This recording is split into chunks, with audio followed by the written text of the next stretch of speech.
இன்று விநாயகர் சதுர்த்தி வெகு விமரிசையாக கொண்டாடப்பட்டு வருகிறது.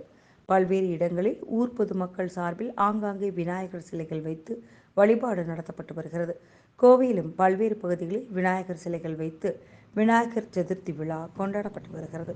அதன் ஒரு பகுதியாக கோவை ரத்தினபுரி சாஸ்திரி ரோடு இரட்டைக்கை மைதானம் பகுதியில் இந்து முன்னணி மாவட்ட செய்தி தொடர்பாளர் தனபால் தலைமையில் விநாயகர் சதுர்த்தி விழாவை கொண்டாடும் விதமாக 3,25,000 ரூபாய் நோட்டுகளால் அலங்கரிக்கப்பட்டு வீர விநாயகருக்கு ஏராளமான பொதுமக்கள் சுவாமி தரிசனம் செய்து வருகின்றனர். விநாயகர் சதுர்த்தி விழாவினை தொடர்ந்து 5 நாட்கள் விநாயகருக்கு சிறப்பு பூஜை மற்றும் சிறப்பு அலங்காரம் நடைபெறவுள்ளது.